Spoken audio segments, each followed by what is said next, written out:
प्यारे बच्चों, आपके उज्जवल भविष्य की कामना करता हुआ आपका अपना YouTube चैनल मनोहारी मैथ्स में हार्दिक स्वागत है।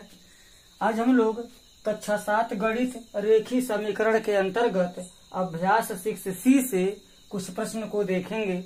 तो आइए, 9वां प्रश्न कह रहा है कि दो क्रमागत संख्याओं का योगफल 21 है, उन संख्याओं को ज्ञात कीजिए।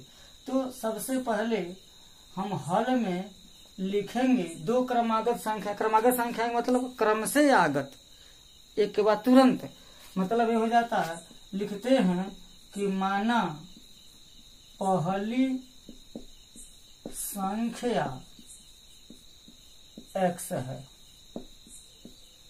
तो दूसरी संख्या क्या हो जाएगी।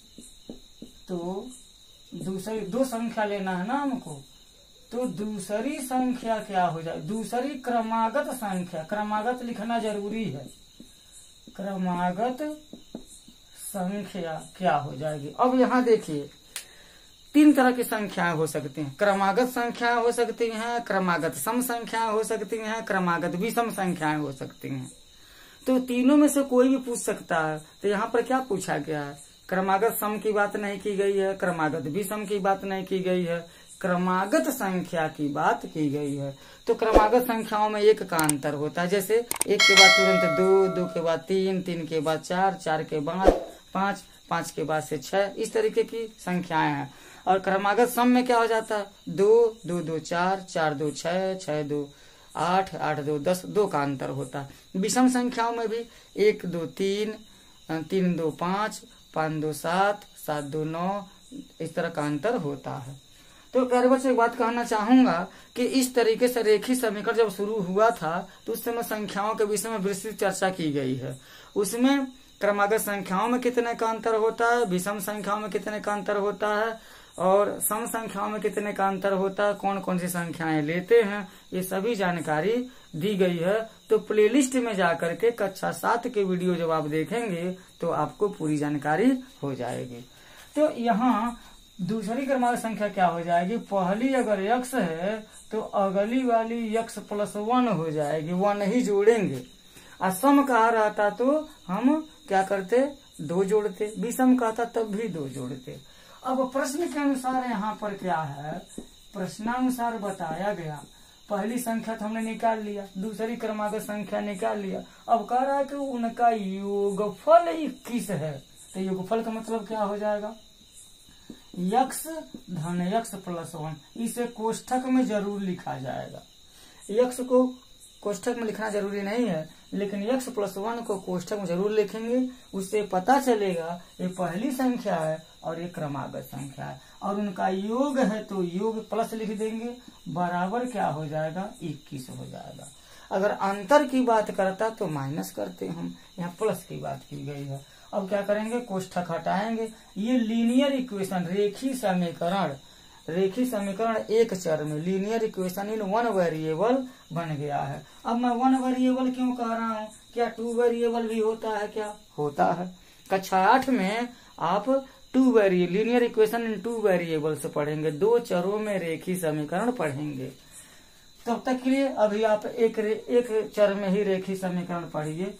तो x धन हो जाएगा x + 1, इसके अंदर के चिन्ह में कोई बदलाव नहीं होगा क्योंकि कोष्ठक के पहले धन का चिन्ह लगा है, तो बराबर हो जाएगा 21।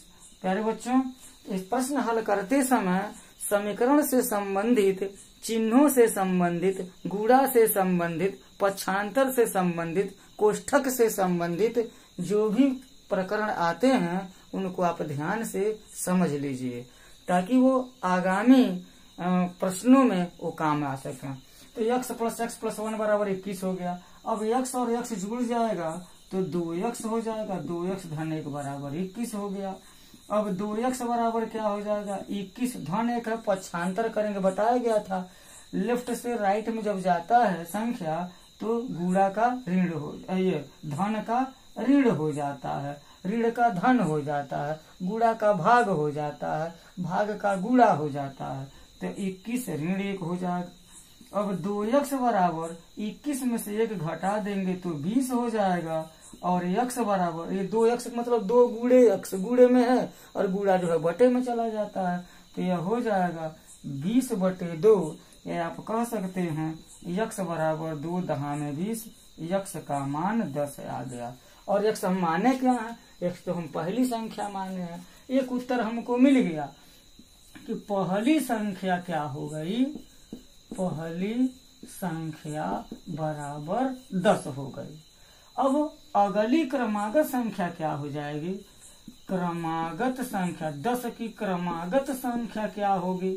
हम तो संख्या जानते हैं 10 के बाद 11 आता है, 10 के बाद 11 हो जाएगा। लेकिन इसमें हम ऐसे अभ्यास करना है, हमको अभ्यस्त होना है। बीजगणितीय सरसमीकाओं को या बीजगणितीय समीकरणों को कैसे हल करते हैं, कैसे मान भरते हैं, ये सब चीज हमको सीखना है। हमको उत्तर बताने से जरूरत नहीं है, हमको नियम और नियमावली देखना है कि किस तरीके के नियम होते हैं और उनका उपयोग किस तरह से होता है।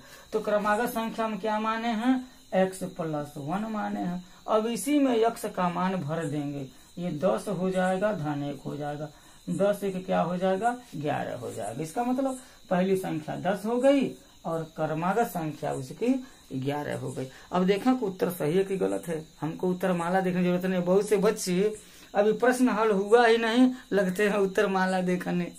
हाँ, तो वो क्षणिक ज्ञान है, अस्थायी ज्ञान नहीं है। आप नियम जानिए और बिल्कुल बिंदास रहिए, चाहे वो क्लास में हो, चाहे आप घर पर हो, चाहे आप परीक्षा में बैठे हों। नंबर आपको मिलेगा मिलेगा, सवाल बिल्कुल सही जाएगा। तो 21 है योगफल, तो 10 और 11 जब जोड़ेंगे तो 21 होगा कि नहीं होगा, इसका मतलब उत्तर हमारा बिल्कुल सही है। यहाँ बोला गया कि दो क्रमागत विषम संख्याओं का योगफल 40 है, तो उन संख्याओं को ज्ञात करिए। तो यहाँ पर भी हम मान लेंगे, माना पहली संख्या, माना पहली संख्या या पहली संख्या ने पहली विषम संख्या मानना पड़ेगा। जब विषम कह दिया तो विषम संख्या लिखना जरूरी रहेगा। माना पहली विषम संख्या क्या है, x है। वैसे विषम संख्या को 2x+1 मानते हैं और पहली सम संख्या को 2x+2 मानते हैं। तो यहाँ पर सबसे पहले यही देख लिया जाए कि विषम संख्या x है, तो दूसरी विषम संख्या, दूसरी मतलब क्रमागत, क्रमागत लिख दिया जाए तो बढ़िया रहेगा। क्रमागत विषम संख्या क्या हो जाएगी, x+2 हो जाएगी। क्यों, अगर पहली विषम संख्या 5 है तो अगली विषम संख्या 2 जोड़ने पर ही आती है 7, अगली विषम संख्या 2 जोड़ने पर ही 9 आती है। तो विषम संख्या में 2 का अंतर होता है, x+2 हो जाएगी। अब प्रश्न के अनुसार क्या बताया गया, प्रश्नानुसार बताया गया x+x+2 = 40, 40 है। दोनों का योगफल कितना है, 40 है। तो क्या करेंगे, x धन 2 बराबर 40। इस लाइन में कोष्ठक को तोड़ा है, x और x मिल करके 2x धन 2 बराबर हो गया 40। 2x बराबर हो जाएगा 40, पक्षांतर करेंगे 2 हो जाएगा, और 2x बराबर हो जाएगा 38।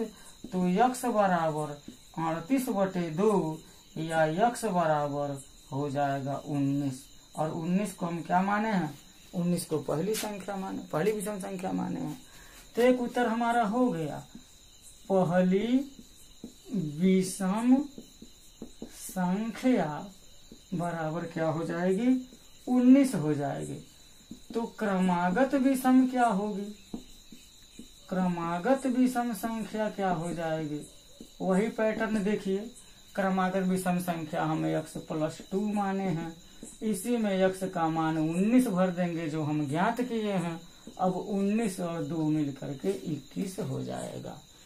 तो पहली विषम संख्या 19 और अगली क्रमागत विषम संख्या 21 हो जाएगी। दोनों को जोड़ेंगे तो 40 आ जाएगी। इसका मतलब ये भी उत्तर बिल्कुल सही है। प्यारे बच्चों, इसको ध्यान से आप समझिए, क्योंकि कई बच्चे मिले मुझसे बहुत घबराए हुए, वो कह रहे थे कि सर 8 वाले बच्चे मिले थे, वो कह रहे थे कि मैं 7 में पढ़ाई नहीं किया हूँ, पढ़ नहीं पाया हूँ।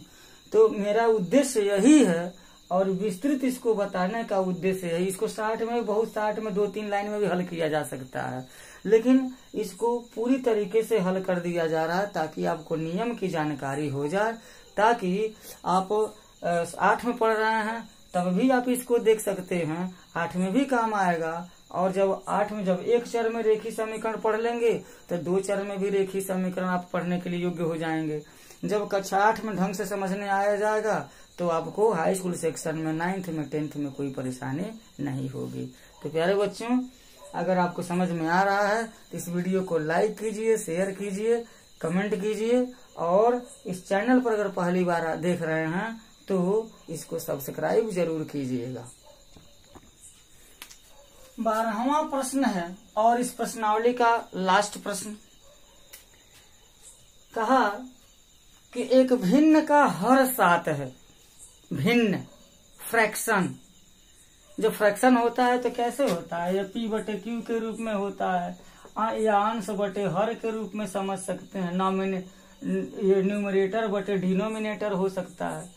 तो इसमें प्रश्न में भिन्न का अंश नहीं दिया है, हर दिया है और कहा जा रहा है कि किसी भिन्न का हर क्या है? 7 है। तो क्या करेंगे? मान लेंगे, माना वह भिन्न क्या है? x बटे 7 है। अंश नहीं दिया है तो अंश को हम x मान लेते हैं, हर दिया है तो हर को लिख लेते हैं, लिख दिया जाएगा। माना भिन्न x बटे 7 है। फिर कहा गया है, कंडीशन लगाया गया है। कंडीशन क्या लगाया गया है? शर्त क्या लगाया गया है?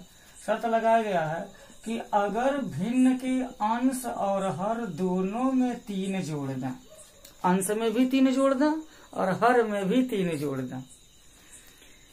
एक बात ये भी है कि अगर किसी भिन्न के अंश में 3 जोड़ दें और हर को छोड़ दें तो डिसबैलेंस हो जाता है। अगर दोनों में अगर हम 3 जोड़ देते हैं तो रेशियो जो है लगभग बराबर रहता है। तो यहाँ क्या हो जाएगा? इसका मान बताया गया कि 4/5 हो जाता है। अगर किसी भिन्न, ऐसा भिन्न जिसका हर 7 हो और अंश x हो, उसके अंश और हर में 3 जोड़ दें तो भिन्न का मान, पुराना भिन्न क्या था? x बटे 7 था।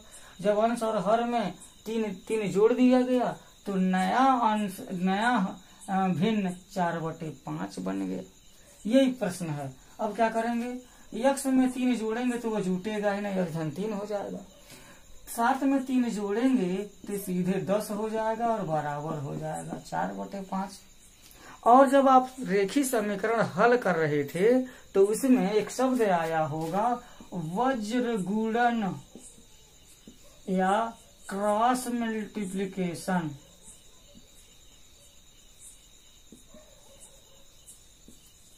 मल्टीप्लिकेशन आया होगा। तो ये क्या होता है? यह अगर a बटे b बराबर c बटे d दो कोई भिन्न हो तो इनका हम क्रॉस मल्टीप्लिकेशन यूं करते हैं, a का गुणा d में, b का गुणा c में। तो ठीक वैसे ही क्या हो जाएगा? x-3 में हम 5 का गुणा करेंगे। देखिएगा, लिखने का तरीका देखिएगा। अगर केवल x रहता सीधे x गुणे 5 कर देते, लेकिन x-3 जो है एक संख्या बन गया, एक व्यंजक बन गया है वो। तो x-3 में 5 का गुणा करेंगे तो कोष्ठक लगाना पड़ेगा ताकि वितरण नियम या डिस्ट्रीब्यूशन लागू हो सके। बराबर हो जाएगा 10 गुणे 4। अब वितरण नियम क्या होता है? 5 का गुणा x में भी होगा तो हो जाएगा 5x, 5 का गुणा 3 में भी होगा तो हो जाएगा 15, बराबर 10 में 4 का गुणा करेंगे तो हो जाएगा 40। अब 5x बराबर 40 ऋण 15 हो जाएगा, धन 15 पक्षांतर करके ऋण 15 हो जाएगा। 5x बराबर 40 में से 15 घटा देंगे तो 25 हो जाएगा और x बराबर 25/5, x बराबर 5 हो जाएगा। मतलब हमको अंश पता, x का मान मिल गया 5, तो अंश हम क्या माने थे? x ही तो माने थे। तो यहाँ पर फाइनल में हो जाएगा भिन्न क्या होगा हमारा? भिन्न है x बटे 7, अर्थात भिन्न हो जाएगा 5/7। चेक करना, अगर सवाल सही गलत है तो 5/7 में हंस और हर में 3 जोड़ेंगे तो 5 3 8 हो जाएगा और 7 3 10 हो जाएगा, जिसको 2 चौके 8 2 पचे 10 तो बराबर 4/5 तो आ गया। 4/5 कहा भी गया था। तो प्यारे बच्चों, रेखीय समीकरण का ये चैप्टर खत्म होता है यहीं पर। आप इसको देखिए, समझिए कब पक्षांतर किया गया, कब कौन सा रूल लागू हुआ है, आपको समझ में आ जाए और गणित पढ़ना आपके लिए आसान हो जाए, गणित आपके लिए एक खेल बन जाए, गणित बोझ न बने। इसलिए मिलकर के हम और आप दोनों लोग मिलकर के प्रयास करेंगे तो समस्या दूर हो जाएगी।